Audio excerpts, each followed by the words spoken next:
Hola, ¿qué tal? Soy el profesor Juan Luis Terrés, soy profesor de Historia. El día de hoy vamos a ver la unidad 3, México Independiente de 1821 a 1854 de Historia de México para la UNAM.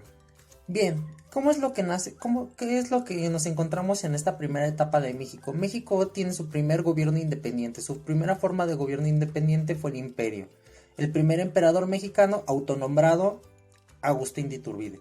Estableció una junta provisional, el mismo Iturbide disolvió la junta. Después tenemos el plan de Casamata firmado por Antonio López de Santana, Vicente Guerrero y Nicolás Bravo en contra de Agustín Iturbide. Bien, ¿cuál es el contexto de México? En 1821 la economía mexicana había perdido productividad.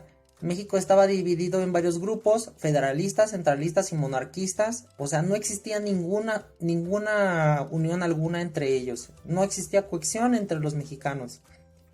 Bien, la primera Carta de México se da en 1824 y esta misma Carta Magna dicta la primera Constitución de México independiente. El nuevo país se organiza como República Federal y nuestro primer presidente de México es Guadalupe Victoria. Bien, vamos a hablar un poco de la Constitución de 1824. Es la primera constitución del país, adoptó el sistema de gobierno federal, tenía la división de poderes, o sea, empezamos con esta división de poderes de ejecutivo, legislativo y judicial. Tenemos el periodo presidencial de 4 años. A partir de este momento hasta Lázaro Cárdenas es cuando tenemos con Lázaro Cárdenas tenemos nuestro primer sexenio presidencial. Desde la Constitución de 1824 hasta ese periodo duraban 4 años en el poder los presidentes.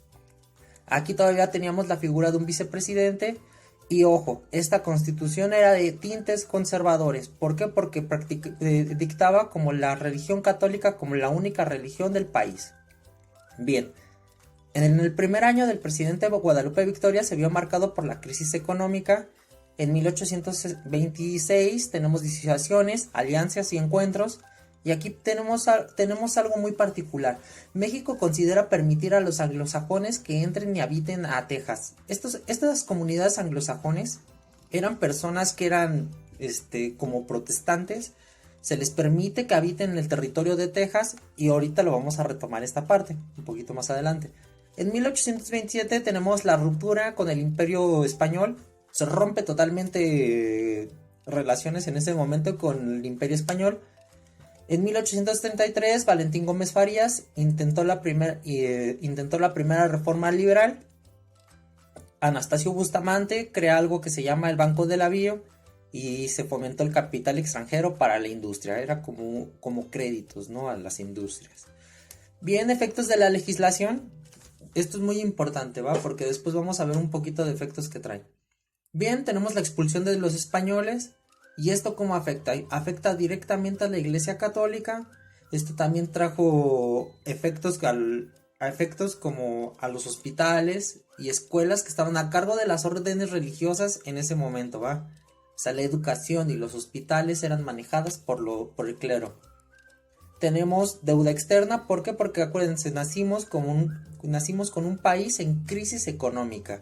Se recurrió a las inversiones extranjeras, se les pedía a los extranjeros o se invitaba a los extranjeros a que vinieran a invertir a México.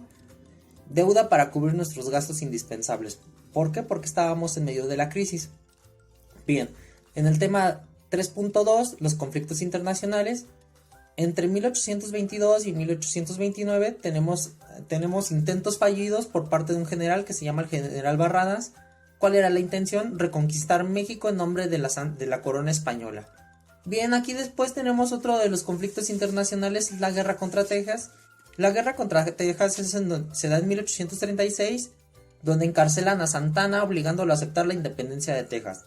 Bien, estos personajes que habitaban Texas no se sentían mexicanos, tampoco se sentían americanos. ¿Qué es lo que pasa? Tienen un conflicto en este conflicto famoso en donde se da con la guerra del Álamo, vamos a llamarla así. Se ve envuelta en esta parte de la guerra de Texas. ¿Qué es lo que pasa? Perdemos ese territorio ante estos personajes que eran anglosajones. Santana se ve obligado a aceptar su independencia Después tenemos la firma de algo que se llama los Tratados de Velasco entre Santana y Samuel Houston. De hecho, es tan importante para los tejanos Houston, que si se acuerdan se llama Houston, Texas. ¿Va? Se reconoce la independencia de Texas con los Tratados de Velasco. Y después tenemos en 1838 no se acaban los conflictos. Tenemos esta guerra que se llama la Guerra de los Pasteles, en donde se da la primera intervención francesa, donde tenemos un conflicto donde según unas tropas mexicanas entran en una pastelería francesa, se hace un desorden, entramos como... ¿Cómo lo podríamos decir? Se rompe... No se rompe, sino que tenemos problemas con Francia por este conflicto en la pastelería. Por eso se llama la Guerra de los Pasteles. Entonces Francia le pide a México que indemniza a este pastelero. ¿Y qué es con qué se indemniza? Con 600,000 pesos por indemnización, ¿no? ¿Para qué? Para evitarnos una guerra. No se quería se quería evitar una confrontación bélica para ese momento. Bien, la guerra contra Estados Unidos, que se da de 1846 a 1848, donde ¿por qué se da esta guerra? Estados Unidos estaba creciendo como de forma independiente, como estado, como una nación. ¿Qué es lo que pasa? Estados Unidos adhiere a la fuerza a Texas sin su consentimiento, y una de las cláusulas era, bueno, aceptamos tu independencia, Texas, pero no puedes formar parte de otro país. ¿Qué es lo que pasa? México pone el grito en el aire así de, ¿qué está pasando aquí, no?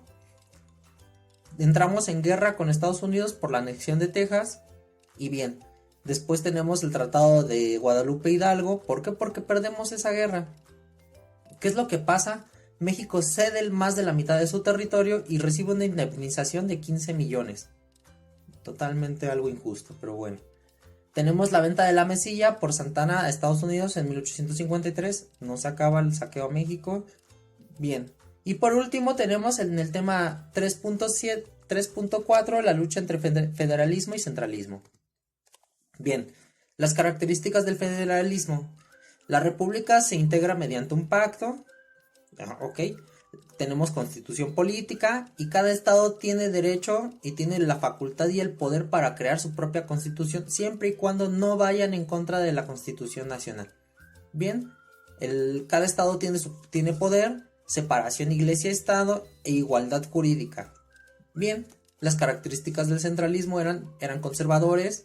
Ellos estaban en pro de la iglesia, pedían privilegios a la iglesia, no querían que se formaran estados. Ellos querían que se dividiera el territorio mexicano en departamentos y cada departamento fuera gobernado por una finca departamental. Bueno, chicos, sería todo por hoy. Muchas gracias por su atención, que tengan bonita tarde, hasta luego.